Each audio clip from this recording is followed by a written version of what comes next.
Then all of a sudden, me and my friend, we were buying it like once a week, and all of a sudden got to like more times, all of a sudden it was every day. Casey Day Chief describes a darker time in her life when she got hooked on fentanyl.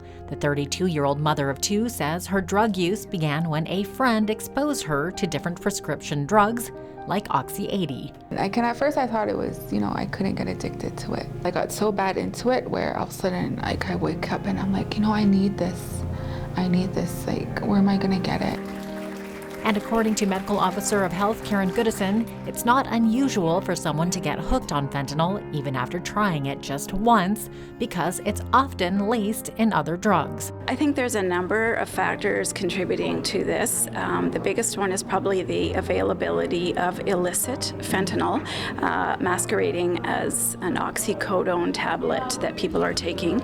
Also, fentanyl is being put into drugs that aren't even opioid-related drugs. They tried it all, and Day Chief eventually became so hooked that she became a runner, then a supplier to her peers on the blood reserve. And then I kind of started building trust with the dealers, and all of a sudden I was their runner. I got close to them, or I'd be at home and they would call me like 3, 4 o'clock in the morning, come get me. And I would drive them to Calgary, and they'll gas me up. They would feed me, and as long as I had gas in my tank to go home, I was cool with it, and had the drugs. Fentanyl is like 100 times more powerful than morphine, but like heroin, many of them had only used it once or twice and were completely addicted. Dr. Esther Tailfeathers, who works on the blood reserve, says the number of overdoses she personally saw in Cardston and Standoff were staggering.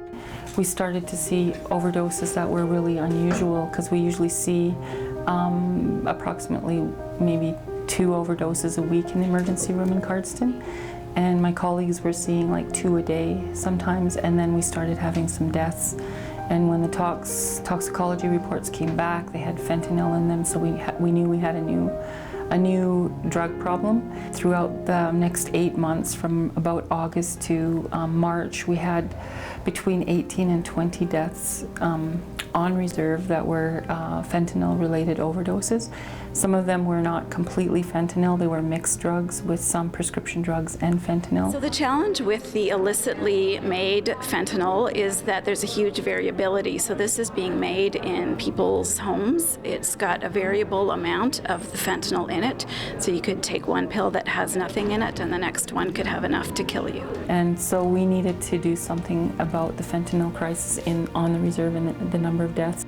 Tailfeathers mobilized a team of professionals to respond to the crisis, and they came up with a plan to bring in Narcan kits, an injection that contains naloxone. Okay, here's the take-home naloxone kit. These are what are distributed to the people in our community. You break the tip of the glass vial off, you take the needle and you draw up the Narcan. Fentanyl and all opioid overdoses can be reversed with a medication called naloxone. So it's almost like the EpiPen equivalent to anaphylaxis. We would use this to treat opioid overdose. So it's just an injection. It's given, and within 1 to 5 minutes, it will start reversing that overdose.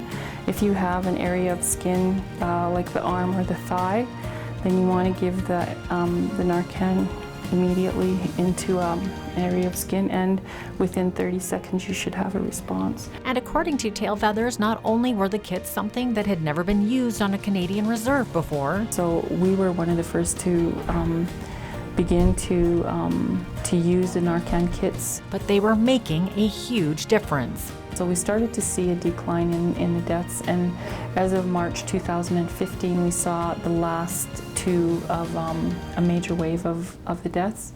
So the Narcan kits were helpful, the education was helpful, and the community work that was being done was really helpful. Tailfeathers' contribution to reducing the number of fentanyl-related deaths on the blood reserve has earned her recognition from the University of Lethbridge.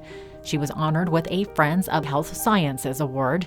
It's a wonderful program that they have going on there. Meanwhile, Day Chief's days of addiction and running drugs are behind her. She's sought treatment, and now, instead of distributing narcotics, She's distributing Narcan kits through the prescription drug program and educating her peers about how to use them if someone is overdosing. Our reserve can really benefit from this. For Go on Shaw TV, I'm Jeannette Rocher.